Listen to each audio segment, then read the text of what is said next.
Hello guys, তো আমি এখানে রান্না করতে চলে এসেছি। এখন বাজে 4টে আর আমার বর যাবে নাইট ডিউটি। তো এখানে ফার্স্ট আমি ভাত আমার রান্না হয়ে গেছে আর মাছ ভাজাও হয়ে গেছে। বিনস ভাজছিলাম, সেটাও হয়ে গেছে। এখানে আমি জিরে ফোড়ন দিয়ে দিয়েছি। কেন জানি না মনে হলো আমার লাস্টে ব্লগ বানাই। সব অর্ধেক হয়ে যাওয়ার পর আমি শুরু করেছি ব্লগ বানানো। এখানে আমি সব সবজি কেটে রেখেছিলাম, সেগুলো দিয়ে দেওয়ার পরে হলুদ, লবণ, লঙ্কা, জিরে গুঁড়ো, ধনিয়া গুঁড়ো অ্যাড করে আমি ভেজে নেব ভালো করে। এখানে সবজির মধ্যে ছিল আলু, বেগুন, গাজর, লঙ্কা, রসুন। আর আজকে আমি রান্না করব ভোলা মাছ, আগের দিন এনে রেখেছিল, তো সেটাই আমি রান্না করব। সব কিছু দিয়ে দেওয়ার পরে ধনিয়া গুঁড়ো, জিরে গুঁড়ো, লবণ, হলুদ দিয়ে ভালো করে ভেজে নেব, মশলাটাকে কষিয়ে নেব।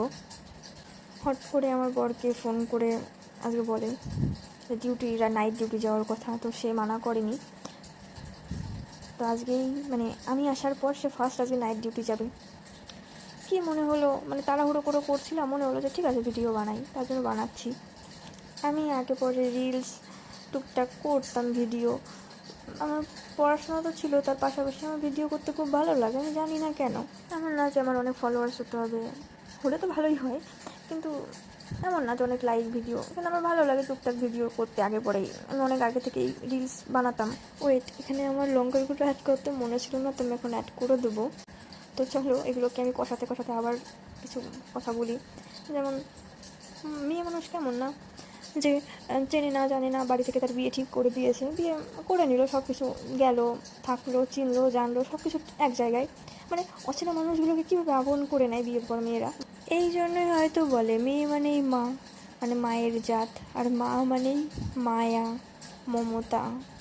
এমনকি এখন যখন আমি আমার মায়ের ফটো দেখি বা মনে করি কিছু, কারো বিয়ের ভিডিও দেখি না, চোখ দিয়ে একাই জল পড়ে। জানি না কেন, সবার সাথে কেমন হয় কেন জানি না, আজ মনের কথাগুলো সব শেয়ার করতে ইচ্ছে করছিল, তাই আর কি। মাথায় যা আসছিল সব বলে দিয়েছি। এখানে আমি জল দেওয়ার পর তরকারিতে ধনিয়া পাতা দিয়ে লবণ দিয়ে ঢেকে দেবো। আমার আবার ওই তরকারিতে বেশি ঝোল ভালো লাগে না, একটু হালকা ঝোল ঝোল হবে, শুকনো শুকনো হবে, তবে ভালো লাগে। আর আমি তো মাছও সামনে একটা খাই না, হঠাৎ ইচ্ছে হলে আমি খাই একটু, নাহলে খাই না, এরকম একটা ব্যাপার। এখানে আমার ভাত হয়ে গেছে আর মাছও প্রায় হয়ে গেছে, তো আমি এখানে গরম মশলা দেবো, দিয়ে একটু পরে নামিয়ে দেব।